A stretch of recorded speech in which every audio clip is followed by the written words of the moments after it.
અમદાવાદમાં તેજ રફતારનો કહેર, ઓવર સ્પીડિંગે લીધો ભોગ, જીએમડીસી રોડ પર જીવલેણ અકસ્માત થયો છે। બેદરકારી ભર્યા રફતારના કારણે મોત મળ્યું। ઝડપે વાહન હંકારતા અકસ્માત થયો છે। બીએમડબલ્યુ બાઇક ચાલકનું ઘટના સ્થળે જ મોત નીપજ્યું છે। તો લગ્ન પ્રસંગ છવાયો છે માતમમાં। મૃતકના ભાઈના 12 તારીખે લગ્ન હતા। પરિવારે અકસ્માતને લઈને શંકા ઉપજાવી છે। સીસીટીવી ફૂટેજ ચકાસવા માંગ કરવામાં આવી છે। સ્લીપ થવાથી આટલો મોટો અકસ્માત ન થાય તેવું પરિવાર કહી રહ્યું છે। બાઇક સ્લીપ થયું કે પછી અન્ય વાહને ટક્કર મારી તે માટે તપાસની માંગ કરવામાં આવી રહી છે।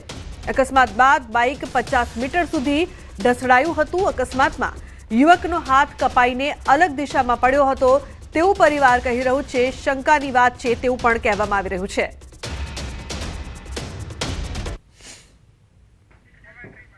તો જે પ્રકારથી અકસ્માત થયો છે, ઓવર સ્પીડિંગ ડ્રાઇવિંગના કારણે મોત થયું છે, પરંતુ પરિવારને શંકા છે કે સ્લીપ થવાથી આટલો મોટો અકસ્માત ન થઈ શકે। રાઈટ સાઈડે કંઈક આપણે થોડુંક આમ બાઇક અથડાયું, તે રાઈટ સાઈડમાં થોડું ડેમેજ થયું છે। બાઇકને બીજું કશું થયું નથી, પણ એને જેકેટ પહેરેલું હતું એટલે અમને એવો ડાઉટ છે કદાચ જેકેટ ફસાઈ ગયું હોય રેલિંગમાં અને પાછળથી કોઈ ગાડી ફૂલ ઝડપે આપતી હોય તો એનાથી અથડાઈ હોય તો બોડી લેફ્ટ સાઈડમાં પડી હતી અને હાથ કપાઈને રાઈટ સાઈડમાં પડ્યો છે એવી અમને એવો ડાઉટ છે। એના માટે સીસીટીવી ફૂટેજ બધી જ વસ્તુ ચેક કરવી જોઈએ અને અમને યોગ્ય ન્યાય મળે એવી મારી આશા છે। અમદાવાદના જીએમડીસી પાસે ગઈકાલે રાત્રે એક અકસ્માતની ઘટના બની। જો કે આ અકસ્માતે અનેક સવાલો જે છે તે અહીંયા ઉપસ્થિત કર્યા છે।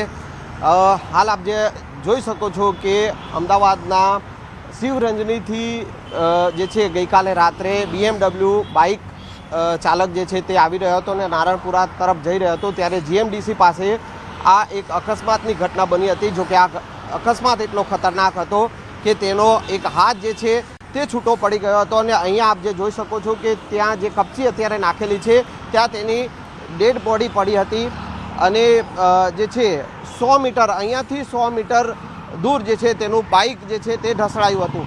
ત્યારે અનેક સવાલો એ ઉપસ્થિત રહ્યા છે કારણ કે આ અંજન મંડળ તરફથી એ બાઇક ચાલક આવી રહ્યો હતો ત્યારે યા તો એ બાઇક સ્લીપ થઈ ગયું છે કે પછી મોલ તરફથી કોઈ વાહન જે છે તે આવ્યું હશે અને એ ઓવર સ્પીડિંગમાં હશે, એના કારણે તેણે બાઇક ઉપરથી કાબુ ગુમાવ્યો અને એ વાહનની ટક્કર વાગી હોય અને તેના કારણે એ જે બાઇક પરથી કાબુ ગુમાવ્યો હોય અને તેના કારણે આ અકસ્માત સર્જાયો હોય। અનેક સવાલો જે છે તે આ અકસ્માતને લઈને થઈ રહ્યા છે। જો કે આ પરિવારજનો છે કે તેઓએ આ અકસ્માત સામે સવાલો ઉઠાવ્યા છે। સીસીટીવી દ્વારા પણ તપાસ થવી જોઈએ અને જે છે ક્યાંક ને ક્યાંક પરિવારજનો જે છે તે આ મામલામાં જે છે તે ન્યાયની માંગ કરી રહ્યા છે। કેમેરામેન ખેંગા રાઠોડ સાથે સંજય ટાંક, ન્યૂઝ 18 ગુજરાતી, અમદાવાદ। તો સુરતમાં અકસ્માતમાં બાઇક ચાલકનું મોત નીપજ્યું છે। યુવકે બાઇકના સ્ટીયરિંગ પરથી કાબુ ગુમાવતા અકસ્માત। અમદાવાદ અને સુરતના બે અલગ અલગ દ્રશ્યો સામે આવી રહ્યા છે જ્યાં અકસ્માતની ઘટનાએ જીવ લીધો। અમદાવાદમાં પણ રફતારે જીવ લીધો તો અકસ્માતમાં બાઇક સવાર છે સુરતમાં તેનો પણ જીવ ગયો છે। તો અકસ્માત એ હદે ગંભીર હતો કે ચાલકનું માથું અને ધડ અલગ થઈ ગયું અને યુવકનું ઘટના સ્થળે જ મોત નીપજ્યું છે। પોલીસે સીસીટીવી ફૂટેજના આધારે વધુ તપાસ હાથ ધરી છે, પરંતુ જે સ્પીડ છે તે તમારો જીવ પણ લઈ શકે છે તેવી આ અલગ અલગ ઘટના અમદાવાદ અને સુરતથી સામે આવી રહી છે। બે દ્રશ્યો જ્યાં રફતારે જીવ લીધો છે।